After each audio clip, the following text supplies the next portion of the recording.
जय हिंद दोस्तों। तो जैसा कि हम लोग इंडियन ज्योग्राफी में भारत का भू आकृतिक विभाजन पढ़ रहे थे, जिसमें हमने 3 चीज़ों को पढ़ लिया था, यानी 3 टॉपिक खत्म कर लिए थे। जिसमें हमने पहले उत्तर का विशाल पर्वत श्रृंखलाओं को देखा, उसके बाद उत्तर के विशाल मैदान को देखा, और उसके बाद दक्षिण के पठार यानी प्रायद्वीपीय पठार को भी समझ लिया था। आज हम उसी श्रृंखला में आगे बढ़ेंगे और भारत में पाए जाने वाले मरुस्थलों के बारे में पढ़ेंगे। तो भारत में पाया जाने वाला मरुस्थल राजस्थान में पाया जाता है, इसलिए उसे राजस्थान का मरुस्थल भी कहते हैं। लेकिन उसका जो नाम है, उसका नाम थार मरुस्थल है। ठीक है, तो ये है भारत के इस एरिया में मरुस्थल पाया जाता है। मरुस्थल का मतलब ऐसी भूमि जहाँ प्रतिवर्ष 25 सेंटीमीटर से भी कम वर्षा हो। ठीक है, यानी वहाँ की औसत वर्षा जो हो साल भर की, वो 25 सेंटीमीटर से भी कम हो, तो ऐसी जगह या ऐसी भूमि या ऐसे क्षेत्र को हम मरुस्थल कहते हैं। ठीक है, तो मरुस्थल भारत में कहाँ पाया जाता है, किस राज्य में? तो आपको राजस्थान याद रखना है। ठीक है, राजस्थान में कौन सा मरुस्थल है? तो थार का मरुस्थल है। ठीक है, इसी को हम लोग ग्रेट इंडियन डेजर्ट भी कहते हैं। अब ये थार का मरुस्थल केवल भारत में ही ना फैला हुआ है, बल्कि पाकिस्तान की तरफ भी है, गुजरात में भी है, ठीक है, मध्य प्रदेश में भी है, हरियाणा में भी है, पंजाब में भी है। तो चूंकि ये तो भारत का है, तो भारत में तो इस मरुस्थल को थार का मरुस्थल ही कहते हैं। लेकिन जब ये पाकिस्तान में चला जाता है तो यहाँ पास इसका नाम चोलिस्तान रखा गया है। ठीक है, क्या रखा गया? चोलिस्तान, याद रखिएगा। तो भारत में हम जिस मरुस्थल को थार का मरुस्थल कहते हैं, पाकिस्तान के लोग उसी मरुस्थल को चोलिस्तान कहते हैं। ठीक है, अब आगे तक समझते हैं।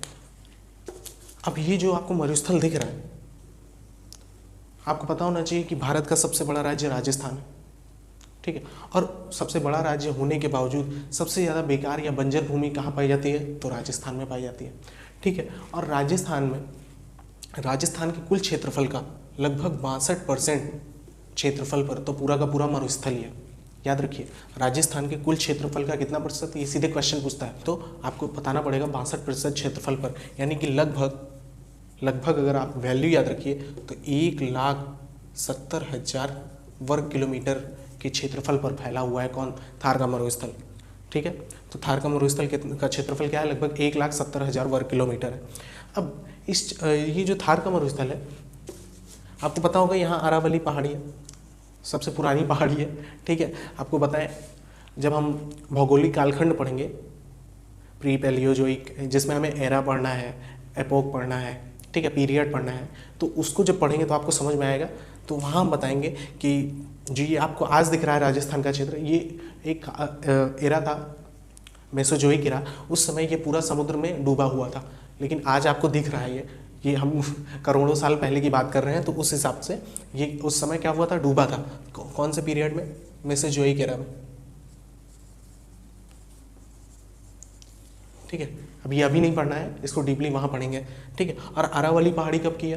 तो ये प्री कैम्ब्रियन, यानी जब एरा, तो जब हमारा जो एपोक था, यानी कि जो युग था, वो स्टार्ट ही नहीं हुआ था, उस युग में ही कौन सा बन गया था? प्री कैम्ब्रियन युग में ही किसका निर्माण हो गया था? तो अरावली पर्वत श्रृंखला का। तो बहुत पुरानी पर्वत श्रृंखला है, लगभग 16-17 करोड़ साल पुरानी, से भी ज़्यादा पुरानी श्रृंखला है। ठीक है, तो आज हम देखते हैं उसको। तो देखिए, ये जो अरावली पर्वत श्रृंखला है, इसके ही पश्चिम साइड पर, ठीक है, पश्चिम और उत्तर की दिशा में ही थार के मरुस्थल का विस्तार है। अब चूंकि हमें भारत में ही पढ़ना है, ना कि पाकिस्तान में जाना है, तो भारत का जो मरुस्थल है, यानी जो थार का मरुस्थल है, इसका प्रादेशिक ढाल है, यानी कि ये 2 भागों में डिवाइड है। एक उत्तर की ओर है, एक दक्षिण की ओर है।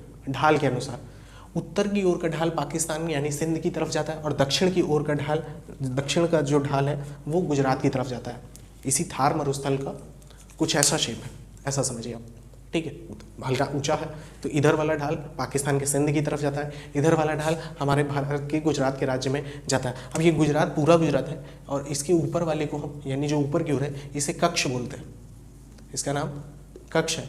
और नीचे वाला जो है, इसका नाम सौराष्ट्र है, याद रखिएगा। ठीक है, ऊपर वाले का नाम कक्ष और नीचे वाले का नाम सौराष्ट्र है। अब ये जो थार का मरुस्थल है, इसकी जो उत्तरी ढाल है इसका, वो किधर है? तो वो सिंध की तरफ, यानी पाकिस्तान के सिंध की तरफ है, और दक्षिण का ढाल गुजरात की तरफ है।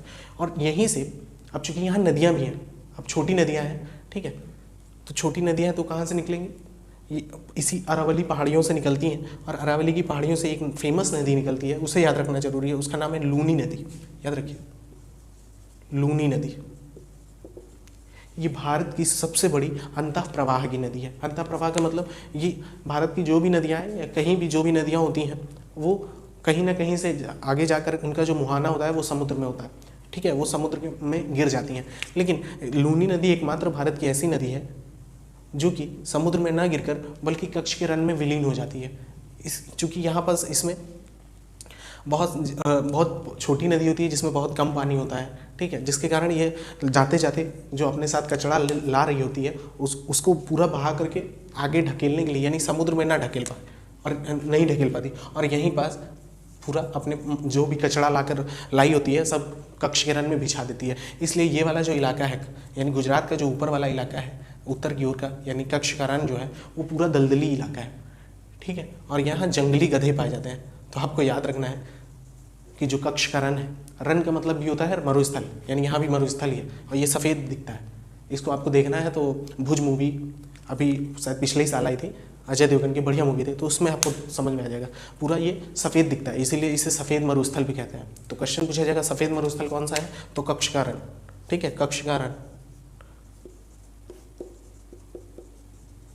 कच्छ का रण, ठीक है। अब देखिए यहाँ ये किस लिए फेमस है, तो जंगली गधों के लिए फेमस है। यहाँ बस इसे सफ़ेद मरुस्थल कहते हैं। साथ ही साथ यहाँ नमक की मात्रा बहुत ज़्यादा है, क्योंकि जब समुद्र से जो भी अवसाद लाया जाता है वो यहाँ गिराया जाता है। समुद्र मान लीजिए समुद्र का जल स्तर बढ़ा और वो आता है इधर की ओर, तो अपने पानी को इधर फेंकता है। पानी में आपको पता है समुद्र के पानी में नमक की मात्रा सबसे ज़्यादा है, तो वो पूरा नमक बिछा देते हैं यहाँ पर। और उधर से लूनी नदी ला रही है, साबरमती नदी भी लाती है। हालांकि साबरमती नदी यहाँ गल्फ ऑफ खंबात यानी खंबात की खाड़ी में गिर जाती है।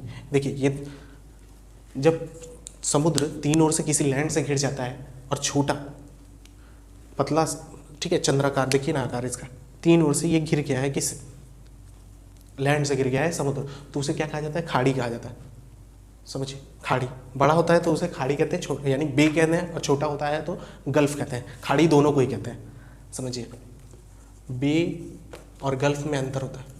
तीन ओर से अगर समुद्र किसी बड़े भूखंड से से बाउंड्री बनाता है तो उसे हम बे कहते हैं। देखिए ये बे ऑफ बंगाल है, और देखिए यहाँ पर ये खंबात की खाड़ी पतला है, ये भी तीन ओर से गिरा है, ये जो समुद्र है ये भी तीन ओर से गिरा है, ये भी जो समुद्र है वो तीन ओर से गिरा है। लेकिन देखिए ये इसका जो एरिया है वो बड़ा है, इसका एरिया छोटा है, इसलिए इसे हम इंग्लिश में बे कहते हैं और इसे गल्फ कहते हैं। परीक्षा में कभी भी आए तो आपको बताना पड़ेगा पूरी दुनिया की सबसे बड़ी खाड़ी तो बंगाल की खाड़ी, लेकिन खाड़ी ऑप्शन में रहेगा तो गल्फ भी पूछ सकता है वो, साथ ही साथ आपसे बे भी पूछ सकता है, ठीक है। गल्फ पूछेगा तो मैक्सिको की खाड़ी यानी गल्फ ऑफ मैक्सिको, पूरी दुनिया की सबसे बड़ी गल्फ ऑफ मैक्सिको, पूरी दुनिया की सबसे बड़ी खाड़ी तो बे ऑफ बंगाल, ठीक है। अब हम लोग इसको देखते हैं। तो प्रादेशिक विभाजन हमने देख लिया, उत्तर की ओर ढाल जो है वो पाकिस्तान की तरफ है, और जो दक्षिण की ओर ढाल है वो गुजरात की तरफ है, और कच्छ की तरफ। कच्छ का जो रण है, कच्छ का रण कैसा मरुस्थल है, तो क्षारीय मरुस्थल है, साथ ही साथ सफ़ेद मरुस्थल है, ठीक है। हमने दो मरुस्थल देख लिए। ये थार का मरुस्थल कैसा मरुस्थल है, तो शुष्क मरुस्थल है। अब जब शुष्क मरुस्थल होगा तो यहाँ पास ज़्यादा पेड़ पौधे तो पाए नहीं जाएंगे, जो यहाँ की मिट्टी होती है वो मिट्टी ना होकर पूरी बालू की परत होती है, ठीक है, बिल्कुल मतलब अनउर्वरक होती है, किसी काम की नहीं होती है। उसमें वही बेर, खजूर और नागफनी के जो पेड़ पौधे लगते हैं वही होते हैं। लेकिन उसके बावजूद भी पूरी दुनिया में जहाँ जहाँ भी मरुस्थल पाए जाते हैं, वो चाहे गोबी का मरुस्थल हो, चाहे वो सहारा का मरुस्थल हो, चाहे पेंटागोनिया का मरुस्थल हो, ठीक है, इतने कालाहारी का मरुस्थल हो, चाहे जो भी मरुस्थल हो, उन सब में सबसे ज़्यादा जो जनसंख्या निवास करती है वो थार के मरुस्थल में निवास करती है, यानी कि राजस्थान के मरुस्थल में निवास करती है। और सबसे ज़्यादा जनघनत्व भी कहाँ है, जनसंख्या घनत्व, तो वो राजस्थान के मरुस्थल का है। यानी कि यहाँ पर ऐसा क्या भाई बात है कि पूरी जनसंख्या यहीं निवास कर रही है। तो इसका कारण है कि भाखड़ा नांगल बांध से एक नहर बना दी गई, और उस नहर का नाम है इंदिरा गांधी नहर। वो भारत की ही नहीं बल्कि विश्व की सबसे बड़ी नहर है, विश्व की सबसे बड़ी नहर। यहाँ सतलज और ब्यास नदी का पानी आता है, बहुत ज़्यादा आता था, तो उसके उसी से राजस्थान में एक नहर बना दी गई, ठीक है, और उसका नाम क्या रखा गया, इंदिरा गांधी नहर। पूरी दुनिया की सबसे बड़ी नहर तो इंदिरा गांधी नहर, और इंदिरा गांधी नहर का पानी सिंचाई के लिए बहुत काम आ जाता है, जिससे कि यहाँ पर जनसंख्या अच्छे से निवास कर पाती है, खेती वगैरह ठीक ठाक हो जाती है। इसीलिए आपसे क्वेश्चन पूछेगा कि सबसे ज़्यादा जनसंख्या घनत्व किस मरुस्थल का है, तो थार के मरुस्थल का है, याद रखिएगा, ठीक है। और ये कौन सी पहाड़ी, अरावली पहाड़ी के पश्चिम की ओर ही है, ठीक है, मरुस्थल ये। और यहाँ से लूनी नदी निकलती है। लूनी नदी एक अंतःप्रवाह यानी अंतर्देशीय नदी है, ठीक है, वो समुद्र में नहीं मिलती बल्कि कक्ष रन में ही विलीन हो जाती है, ठीक है। नमक की मात्रा बहुत ज़्यादा होती है, नमक की मात्रा के कारण कक्ष के रन को सफ़ेद मरुस्थल भी कहा जाता है। तो आपने 2 मरुस्थल देख लिए, एक शुष्क मरुस्थल थार का मरुस्थल, और सफ़ेद मरुस्थल यानी कि क्षारीय मरुस्थल, तो वो कक्ष का रन। रन का मतलब संस्कृत में रन का मतलब होता है मरुस्थल। मरुस्थल मतलब मरी हुई भूमि, यानी अनउपजाऊ वाली भूमि होती है, उसे हम मरी हुई भूमि यानी मरुस्थल कहते हैं, यानी रेगिस्तान कहते हैं, ठीक है। अब ठंडा मरुस्थल की बात करते हैं। मरुस्थल, शुष्क मरुस्थल, गर्मी पड़ेगी तो शुष्क मरुस्थल, लेकिन ठंडी पड़ेगी और ज़मीन वहाँ की मरुस्थल की टाइप हो तो उसे हम ठंडा मरुस्थल कहेंगे, और वो भारत में लद्दाख में पाया जाता है। ये वाला इलाका जो है ये लद्दाख है। तो अपने 3 तरह के, टोटल भारत में 3 तरह के आपको मरुस्थल देखने को मिलेंगे। सबसे पहले थार का मरुस्थल राजस्थान में, ठीक है, क्षारीय मरुस्थल या सफ़ेद मरुस्थल कक्ष का रन, और उसके बाद लद्दाख में शीत मरुस्थल। शीत मरुस्थल का है लद्दाख में। पूरी दुनिया का सबसे बड़ा शीत मरुस्थल यानी ठंडा मरुस्थल कौन सा है, तो अंटार्कटिका कॉन्टिनेंट है। देखिए ना, पूरा का पूरा बर्फीला है, वहाँ ना जनसंख्या, ना पेड़ पौधे, ना कुछ। तो सबसे बड़ा आपसे कहेगा कि सबसे बड़ा जो हमारा शीत मरुस्थल है यानी ठंडा मरुस्थल है तो अंटार्कटिका। सबसे बड़ा जो भारत में जो शीत मरुस्थल है वो कौन सा है, लद्दाख, ठीक है। और शुष्क मरुस्थल आपका थार का मरुस्थल, ठीक है। अब हम लोग आगे देखेंगे, हालांकि इसमें तो सब देख लिया, आपको ये भी पता होना चाहिए कि ये मरुस्थल जो है ये पर्टिकुलर केवल राजस्थान में नहीं है। पहली बात, ऐसा थोड़ी आज मरुस्थल आया बोला मैं केवल राजस्थान में रहूँगा, ऐसा कुछ नहीं। ये मरुस्थल पंजाब के भी कुछ क्षेत्र पर फैला हुआ है, हरियाणा के भी कुछ क्षेत्र पर फैला हुआ है, यूपी का भी कुछ क्षेत्र ले लेता है, ठीक है, और मध्य प्रदेश का भी क्षेत्र ले लेता है। गुजरात का तो देखिए पूरा क्षेत्र ही है, यहाँ तो पूरा एक कक्ष का रन ही है, ठीक है। पूरा दलदली भूमि है, भूकंप बहुत ज़्यादा आता है यहाँ बस, ठीक है, कक्ष में। आगे देखते हैं।